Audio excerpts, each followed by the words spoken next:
వనిత మా వనితలందరికీ ఒకసారి గట్టిగా చప్పట్లు కొట్టండి. So let's invite Manasa Varanasi to our lovely event with a big round of applause.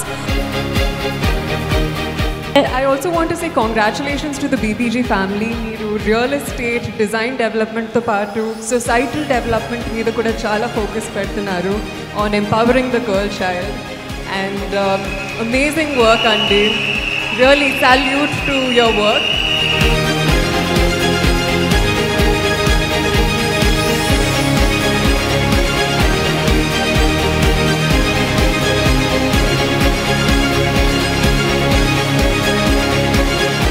మహిళా సాధికారతగా ధ్యేయంగా నిర్వహిస్తున్న ఈ టాలెంట్ ఫ్యాక్టరీలో నేను కూడా భాగమైనందుకు చాలా సంతోషం, గర్వంగా కూడా ఉంది.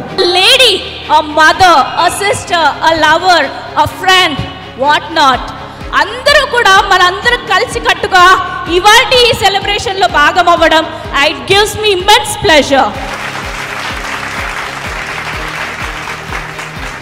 ఈరోజు భరోసా ఇచ్చినటువంటి lady legend none other than ఆ డీసీపీ సృజన గారు.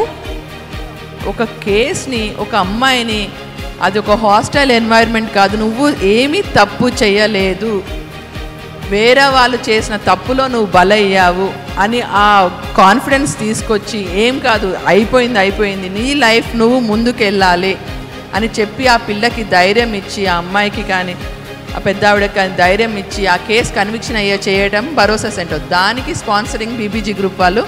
So I really thank you అండి. ప్రతి ఒక్కరికి కూడా ఆప్షన్ ఉంది. 10th క్లాస్ చదివిన నేనే, ఒక పల్లెటూరు నుంచి వచ్చిన నేనే, నాకే ఇంత అవకాశం అంటే మరి మీ అందరికీ అవకాశం ఉంటుంది చూడండి. ప్రతి బంగారు తల్లి వచ్చి కూడా సక్సెస్ పొందొచ్చు మీరు తలుచుకుంటే.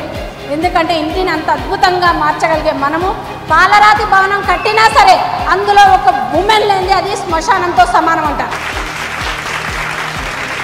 మహిళా సాధికారతలో సాధించలేనిది ఏది లేదు అంటే దానికి నిర్వచనమే బాలాలత మేడం గారు. ఆవిడ ఎప్పటి నుంచో కలవాలి అనుకుంటున్నాను, ఈరోజు అదృష్టం కలిగినందుకు చాలా థ్యాంక్స్. ఆవిడను పిలిచినందుకు అదృష్టంగా భావిస్తున్నాను. Education can make anything in the world. Female education అనేది ఒక మహిళ చదువుకుంటే ప్రపంచాన్ని జయించగలదు. ఇక్కడ జయహో వనిత కాన్సెప్ట్ ఉంది కదా, జయహో వనిత నిజంగా అమ్మాయిల చదువు అనేది మీ బంగారు తల్లి ప్రోగ్రామ్ అనేది, దానికి నేను హ్యాట్స్ ఆఫ్ చెప్తున్నాను బీబీజీ గ్రూప్కి. అంటే మీకు సోషల్ రెస్పాన్సిబిలిటీ, సామాజిక స్పృహ ఎంత ఉంది అనేది నాకు అక్కడ అర్థమవుతుంది అనమాట. That is very important. ఇప్పటి వరకు 18,000 మందికి పైగా ఆర్థిక స్వేచ్ఛని అందుకున్నారు. అందులో 3,000 మంది మహిళలే ఉండటం గొప్ప విషయం. 2040 నాటికి బీబీజీ 1,00,000 మందికి పైగా అసోసియేట్స్ కి ఆర్థిక స్వేచ్ఛ ఇవ్వాలనే లక్ష్యం పెట్టుకుని ముందుకు సాగుతోంది. అందులో 30,000 మందికి పైగా మహిళలు ఉండాలని కోరుకుంటోంది.